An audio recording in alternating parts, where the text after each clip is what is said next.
धोरण 6 हिंदी पाठ 3 समझदार नन्ही।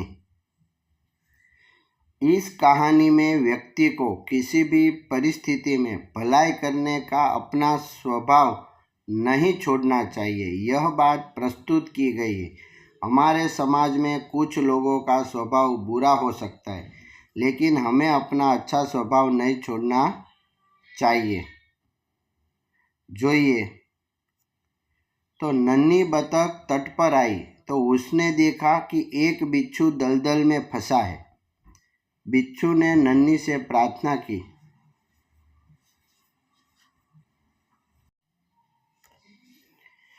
बिच्छू ने नन्ही से प्रार्थना की, बहन मुझे बचा लो। नन्ही को उस पर दया आ गई। उसने बिच्छू को दलदल से उठाकर सूखे स्थान पर रख दिया। बिच्छू को शैतानी सूझी। उसने नन्ही को डंक मार दिया। नन्ही पीड़ा से तड़प उठी। उसने बिच्छू से पूछा, क्यों भाई, तुमने मुझे डंक क्यों मारा? बिच्छू लापरवाही से बोला, क्या करूं, डंक मारना मेरा स्वभाव है।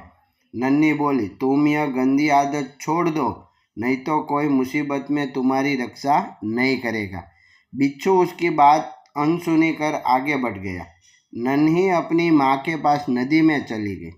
माँ ने पूछा, नन्ही बेटी, तुम कहाँ रह गई थी?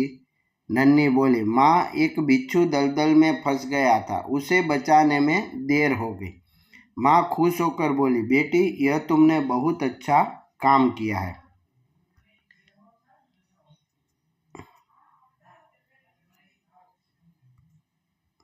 આગળ જોઈશું આપણે હવે શબ્દાર્થ।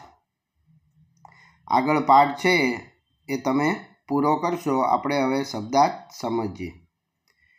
निम्नलिखित वाक्य किसने किससे कहा है? तो पहलू तो नन्ही ने, माँ मैं उसकी गंदी आदत छुड़ा कर रहूँगी। तो नन्ही अपनी माँ से। बिच्छू, बीजू, क्या करूँ, डंक मारना। तो बिच्छू नन्ही से कहता है।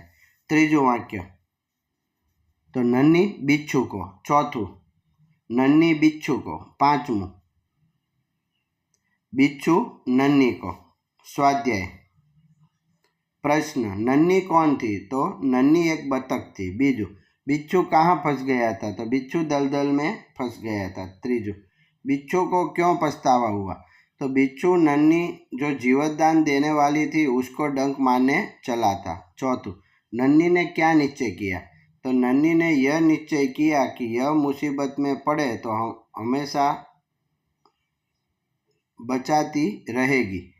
पांचमू, नन्ही ने बिच्छू को क्या बचाया, क्यों बचाया? तो नन्ही ने बिच्छू को दया आने पर बचा लिया।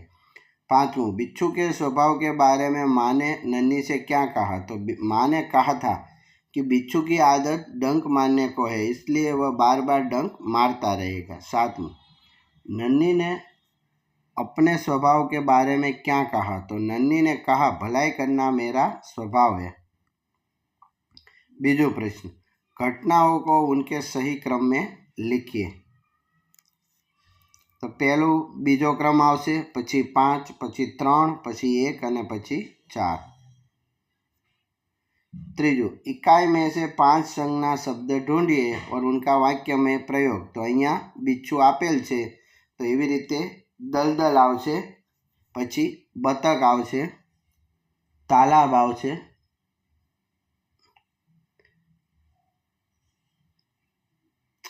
આગળ જોઈએ। પ્રશ્ન 5 સમાનાર્થી શબ્દ। સ્થાન તો જગહ, સ્વભાવ તો પ્રકૃતિ, મુસીબત સંકટ, પ્રસન્ન ખુશ, थिरकना तो नाचना। छठो प्रश्न, शब्दकोश के क्रम में। तो प्रथम आवशे डंक, पछी नदी, पछी बिच्छू, पछी मुसीबत और पछी शैतानी।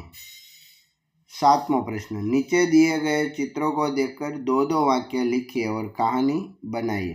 तो पहलू चित्र है कबूतर और चिट्टी। कबूतर और कीड़ी वार्ता है।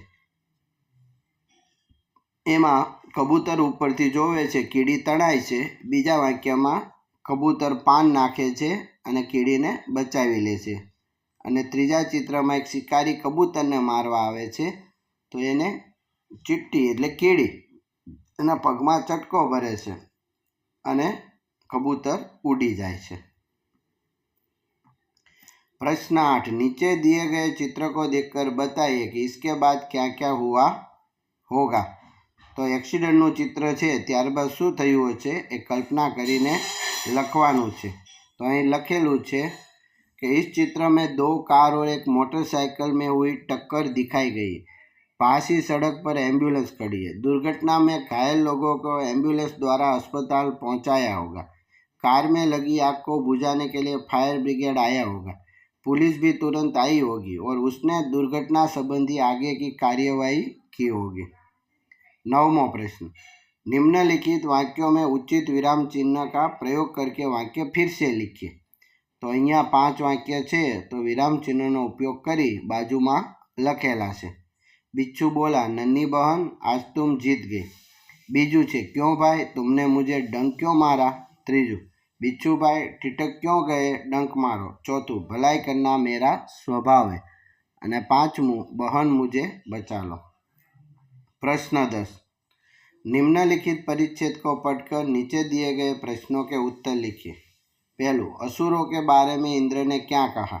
तो असुरों के बारे में इंद्र ने कहा कि हम वृतासुर से भयभीत है। बीजू, देवता ब्रह्मा जी के पास क्यों गए।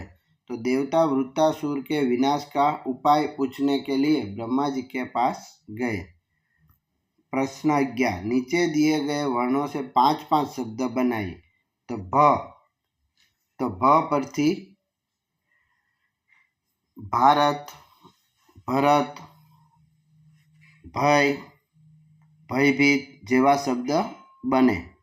अने व परथी वन, वमल, वीर, वीराना जेवा शब्द लखी शकाय। र परथी रम, रमत, राजवीर, रोहन, रौनक। न परथी नगर, नया, नमूना, नवीन। ग परथी गजरा, गम्मत, गाय, गोविंद जेवा शब्द लखी शकाय। अहींया चित्र आपेल छे अने एना विषे संवाद आपेल छे। आभार मित्रों।